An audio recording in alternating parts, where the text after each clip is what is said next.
Welcome to the We Watch This Movie podcast, where we sit down for a quick cup of coffee and share a spoiler-free discussion on the latest and the greatest in film. Jackson is always as...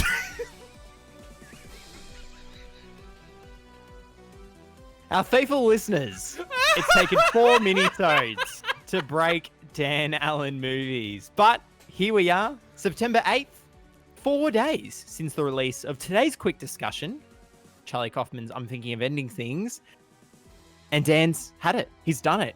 In fact, you might even say I've dragged him kicking and screaming into the studio, into our recording booth here in isolation. Yes, it might be Corona time. No. It's Corona time. Hey, it's Corona time right now. Goodness grief, this is already getting edited. I'm sorry, Jackson. Now that we're live, it's all over the place. So I'm trying. Dan has been beaten down, left broken, and honestly, battered by this sad, gloomy, bleak 2-hour picture. Why did I start this podcast? To put myself through hell, Jackson. Seriously. Whether it's an A24 film, whether it's the movie challenge, and now writer-director Charlie Kaufman, the whole world just has it out for you, buddy. Charlie Kaufman, you made such a great film. Okay, with Jim Just Carrey. One? We all know it. Yeah, just one, in my opinion. Oh, okay, two. But anyway, let's get straight into it. But I mean, are we beating around the bush, or you're not going to ask how I'm going? We're not going to exchange some pleasantries. It's a bit like this film. I don't care. No, okay. I think that deserves a cue. I think that deserves a cue. Okay, you're gonna get this cue. What is it? What is it? What is it? Oh, no, not the beast! Not the beast! Ah! Open my eyes! Ah! What am I doing?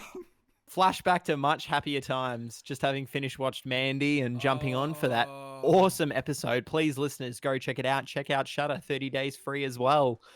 It also it kind of makes it more fun now that I'm stuffing things up live. I feel like the audience is laughing with us, not at us.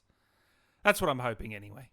Well, I hope that we have a friend out there, a partner, a kindred spirit, you might say, someone else to share this dark and distant existence with. Let's get to it. Hit that trailer. Jake, my boyfriend. It's snowing. Winter is coming in. We have a real connection, a rare and intense attachment. I've never experienced anything like it. I'm thinking of ending things. Huh? What? Did you say something? I don't think so. Nothing is what it seems when a young woman, who despite having second thoughts about their relationship, takes a road trip with her new boyfriend Jake to his family farm. Trapped at the farm during a snowstorm with Jake's mother and father, the young woman begins to question the nature of everything she knew or understood about her boyfriend, herself, and the world in an exploration of regret, longing, and the fragility of the human spirit. Dan, that's a synopsis, but things don't quite play out that way. This is a very surreal film, a very meta movie, pretty par for the course for a Charlie Kaufman penned script and another movie that has him in the director's chair after Anomalisa and Synecdoche, New York. I hate to say it, but this movie I didn't love. I see a heck of a lot of love coming out there from many people on a certain movie social media platform that we'll be discussing a little bit later when we get to the ratings. That don't sponsor us by any chance? No, definitely not. So maybe we won't even mention them by name anymore. I really wanted to love this movie. You knew how excited I was when it was announced Charlie Kaufman had a Netflix movie coming out. A guy who struggles to get any kind of backing to make the kinds of movies that he wants to make, which after Synecdoche, New York was a huge financial bomb is no Was it? surprise. How big? But how big? $20 million budget, brought in about $6 million. Yeah, okay. Dan, have you seen that movie? No, I haven't. I Okay. haven't seen it. Despite your opinion on this, which listeners, if you couldn't gather from our quick few minute intro, Dan's probably not going to hold this in the highest regard. Look, despite what you think of this movie, I want to implore you to go seek that out because it's so ambitious and epic in scope and the themes and everything it wants to tell. It feels very much like a first-time director has taken every theme, everything he possibly could put, all his passion, his life, has put it onto the page and then actually shot it, which, considering its 2-hour runtime, is amazing. It's a relentless picture. Here, though, Charlie Kaufman, this material is not all that fresh. It's lacking a heck of a lot of bite. If this had come out maybe 20 years ago, around the time of another movie that you mentioned off air, just after we finished watching this, it may have seemed, a little more pertinent, but these days it's tough. I'm thinking of ending things. Are you ending your relationship? Are you ending your existence? Are you ending this podcast, Dan? Please. What are your thoughts? Mate, this was a real slog to get through. I make the comparison to Midsummer, but I'll watch Midsummer any day. You definitely won't. You shut that off, 40 minutes in? Okay, yeah. Well, I've had a bad run. That hasn't helped. But this one, most people, if you have seen it, listeners, you would probably, just by watching it, know that this wouldn't be a movie for me usually. That doesn't mean I went in with open arms. I wanted to like it, just like you. I go in with every movie wanting to like it. There's not. That's true. You are fair. Fair. I don't want to go into a movie and not like it. I'm wasting my time. So, but it was, I appreciated, okay, we're in this car for the first 20, 30, 40, I don't know how long it was, but it felt a long ass time. We're in there, we're building this relationship between the two. Then we get to the house and things are unraveling. It's very unnerving. But then there's sort of this point where we got into the second act and I just wasn't interested. I just realized I just don't care about these characters at all. I do not care about what's going to happen. There was just no attachment between me and these characters, and the weird things that were happening were just weird. They weren't going anywhere. And no matter how well he tries to wrap this bow by the end of it, it just comes down to the fact that I was just bored throughout the whole thing and just did not care one bit. And I've only had one of my friends, Tommy, shout out to Tommy, he's the only one that's watched this, that's liked it, from everyone I know. And that's including you now. Now you're saying that you weren't a big fan. So, well, look, yeah. love and like, two totally different, different pedestals that you potentially put a movie on, whether it's, a couple rungs down or further right there at the top. So no, did I like this? Sure. If we look at it technically and break down the aspects, did I like the performances? Absolutely. Everyone on a Charlie Kaufman project, especially the actors, are going to bring their A game. Jessie Buckley, who despite not having top billing, really is the star of the film, she smashes this out of the park. This is already her 4th movie released in 2020, which, given the COVID-19 pandemic, that's pretty amazing to hear and consider. I guess a lot of these were shot in 2019. She's been in Chernobyl, been in some other shows, one of the later seasons of Fargo.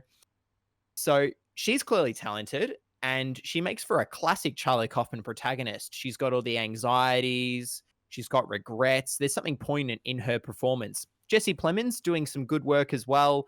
He's kind of feels like a bit of a stand-in for a Philip Seymour Hoffman. You feel like that's kind of like the perfect Charlie Kaufman protagonist, and Jesse Plemons is kind of bleeding into that. Plus, I think it's a little bit of stunt casting. Doesn't this feel a bit like that Black Mirror episode, which we've mentioned here at the show before, the one with Christian Milioti? What is it? USS Callister? He was fantastic in that episode. I love that episode. This, I just didn't think he fit at all. And that was one of my big criticisms. I don't think he fits in any sort of romance film or any sort of drama like this. I just think he needs to, like, I saw him in another movie, was it Game Night? Where he was great in that. Everything I've seen him in up until this point, Breaking Bad, he was in as well. He's been great, but this just didn't fit him. I just didn't think he might have had the range. For me, he didn't work alongside. I believe he's got the range, but I don't believe this script is focused enough to give Jesse Plemons the room to breathe, especially when, despite spending that first 20-minute car sequence, and then again later on, we return to the car for another 25 minutes, which I'm sure you were dreading.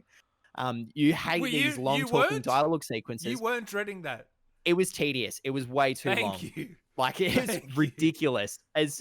What was the message that I sent you when this movie wrapped up? It was a bit of a joke here, listeners, but it also rings true. I sent Dan a message as soon as this ended saying, I can't believe you sat through this pretentious, smarmy garbage. And that's what Charlie Kaufman is. The guy's totally lost up his own ass. His protagonists, his characters are all completely narcissistic, obsessed with themselves. They reflect the rest. They reflect their own feelings and thoughts onto the world around them. And if you relate to that, which I'm sure a lot of people do, particularly those who might be having a rough time or generally depressed about many things, anxieties about death, you might relate to them, but you don't care. And you definitely don't care for this film. You don't care for these characters making these outrageous, well, I say outrageous, that's not the word, obscure references. Like, what's this 5-minute dialogue dump that Jessie Buckley gives us where she's doing an impression of a movie critic, I think it's Patricia Cale, on a John Cassavetes film from nearly 50 years ago. Yeah. Like, who is this movie made for? I get it, it's made for Charlie Kaufman, and yes, there are fans out there. We're going to go into that in the ratings, but it's not entertaining. I sent you a message, Dan. I said, I reckon I want to see this movie again to kind of think over my feelings a bit. But you know what? I don't think I do. I don't think I do. Sit through the car scenes again. Exactly. Seriously, that is not. I've never think back to our Mandy episode. It's like there's deliberate pacing, and then there's just slow, and it's hard. I'm not the first one to say this, but Charlie Kaufman is a better writer than he is a director. He's a fantastic writer, but he needs another person in there to come in and prune these ridiculous forests that he plants. He's got so many ideas. Mate, do it. Go to Netflix, go to Ted Sarandos and write a TV show. Put your 20 hours of ideas into a TV series, not into a 2-hour movie where nothing gets any chance to breathe. Yeah, that's 100% correct. And it just feels like, especially in this film compared to any other he's done, he's constantly pulling the rug out from under us. And it's meant to leave us confused, sure, but nothing to latch onto. Dan, compare this to Mulholland Drive, because that's the comparison you made. Tell us a little bit about that. Well, the thing is, the script and dialogue in this film, like you said, none of the ideas get to breathe. That's one part, which I 100% agree with. But the actual dialogue in the script, what they were saying is not what normal people say, I don't believe. Like, it didn't feel realistic whatsoever. Yeah. And maybe that's the point, but already that leaves me just not, I don't know. It's hollow, right? It's empty because you can't relate. And you're exactly right, Dan. Like, without going into spoilers, some of this dialogue, yes, it is the point. And there are motifs that appear in the film that let us know that this is the point. But it doesn't make for an entertaining experience. As well, like I said with Mulholland, the actual script in that, yes, Betty or all the characters in that would actually say those things. It's 100% this could happen. And although, Mulholland might lose a lot of people in that second, third act, it actually grips you in with what's happening, and most people will be invested all the way through, especially you and me. This one, by the end, you just want it to end. I found myself the last 40 minutes going, how long has this got to go? And that's the point where I know I know the rating's not going to be good. But I mean, you said you liked it. There was still some aspects you liked. I mean, I guess it is original, but does that mean it's good? I do, because I still enjoy Charlie Kaufman's voice, and he has got a unique vision. in his scripts and even partially in his direction. Some of the more surreal elements, like when we get to that farmhouse and we have Tony Collette, who, hey, it's 2020. If you're going to have a creepy, off the wall, off kilter mother, it has to be Tony Collette. Yeah, that was I perfect en- casting there. Exactly. So there are elements like that that I really enjoyed, but it couldn't come together by the end of it. What And did I would you- have liked to have seen a different take on this material. It's funny. We're not going to go into the ending. Again, no spoilers. However, the novel I'm thinking of ending things, this was adapted from by Ian Reid, which rumor has it Charlie Kaufman actually stumbled across it thanks to the Amazon algorithm. It just popped up as a recommendation. It's not like it was passed over to him. So that's very interesting trivia for you. The novel has a totally different ending that seems like it would hit a little bit harder, and it has deeper thriller and horror elements. Whereas this just kind of, it could have been a genre picture, but instead it's just a chin stroker. You find yourself going, And yeah, it tickles you a little bit. It's meant to be smart, but compared to being John Malkovich or Adaptation, or especially Eternal Sunshine of the Spotless Mind, all of which had Charlie Kaufman as a writer and a different director, that seems to be the winning formula. And this isn't it. I'm glad that we're getting something unique, and I'm glad Charlie Kaufman is having the opportunity to make the kind of film he wants. For those listeners that love it, great. But come and debate it with me, because I don't love it. I just don't love it. This isn't smart. This is just pretentious, Jackson, in my opinion. And I kind of want to hear what the critics have to say. Jackson's ratings. IMDb, Rotten Tomatoes, audience score, and Letterboxd. All right, let's get Letterboxd out of the way, because this is going to be tough for you to hear, Dan.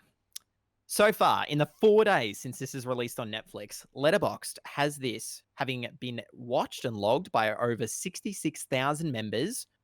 Of that, 1/3 have liked and favorited this film. So 21,000 members, which is huge.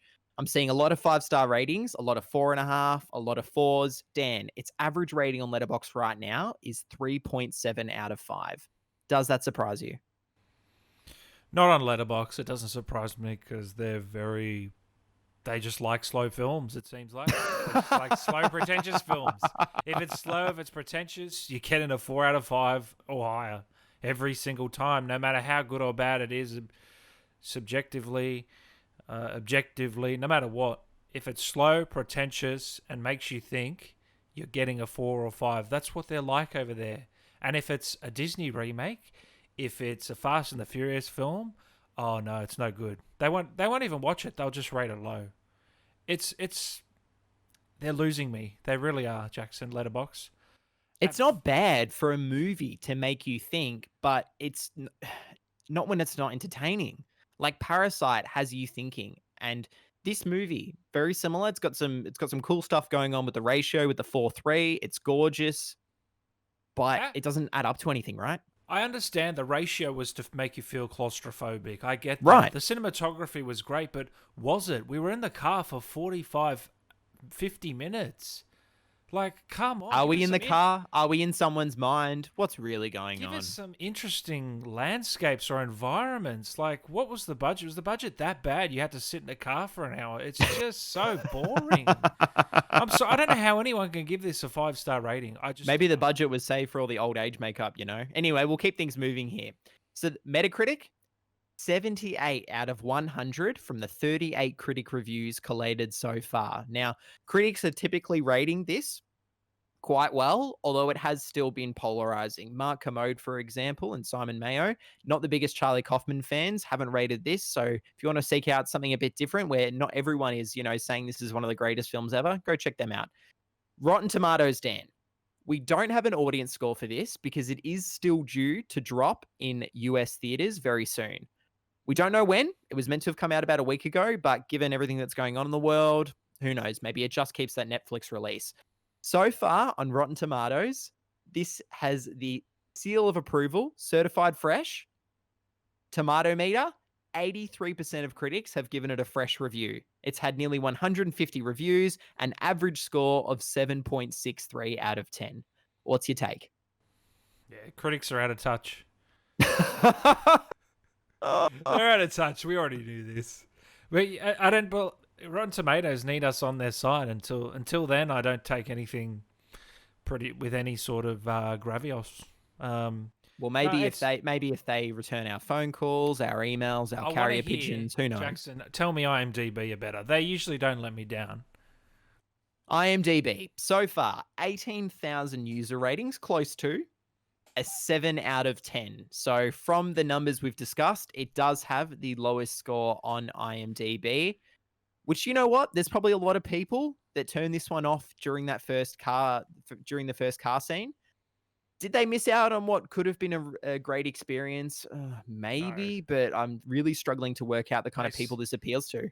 I wish I had that hour and a half back after that car scene. But anyway, I respect him. Don't get me wrong. Eternal is one of the greatest movies ever made. Seriously, it's awesome. It probably makes my top 100 ever.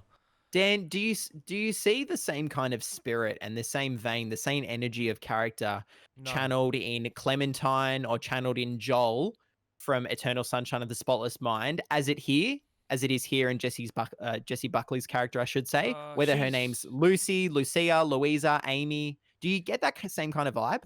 She was the only one that felt like putting in the positive energy in this film, and she probably carried me through it. For good reason. Yeah, for good reason, but yeah, I see a little bit, but not to the extent of what that movie had. Maybe it's Jim Carrey, just being such an icon for me. But yeah, mate, I really, heading into final ratings here, I just can't recommend this film to anyone that has my sort of taste.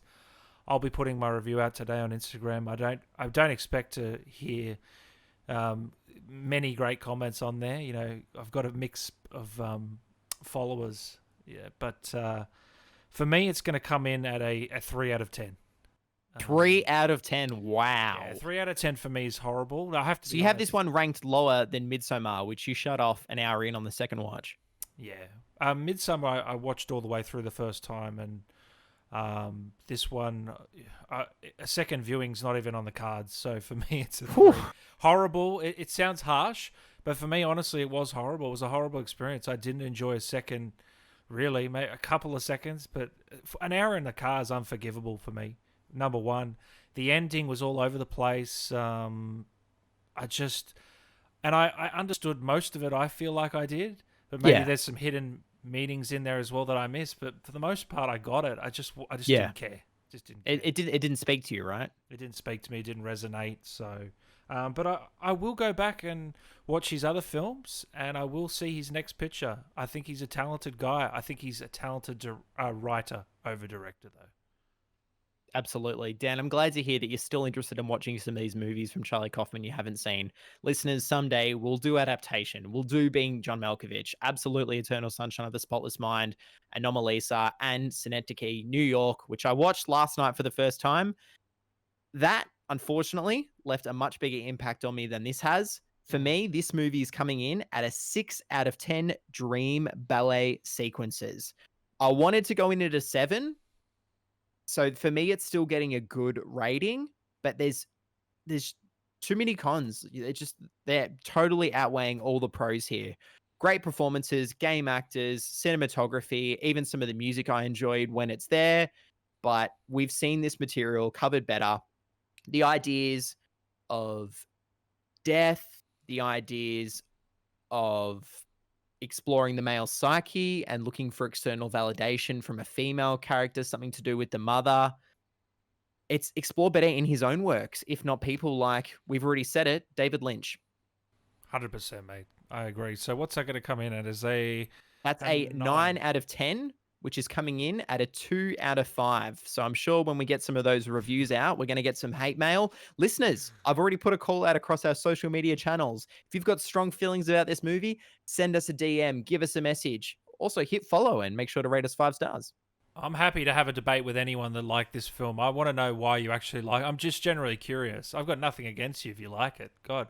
But I just want to know why. What gripped you? What pulled you in? Why did you give this a 5-star rating? That's all I want to know. That's all I want to know. So with that, Jackson, it's been an absolute pleasure. Where can the listeners find us? You can find us on Instagram, on Facebook, on Letterboxd, on Twitter, on TikTok at We Watch This Podcast. The We Watch This Movie podcast is available when you follow us on Spotify, give us a subscribe on YouTube, rate us 5 stars on Apple Podcasts. Go check out Shudder, go check out ExpressVPN. He is Dan Allen Movies. I am Marshall on Film. We are the We Watch This Movie podcast, and that is all for minisode number 4.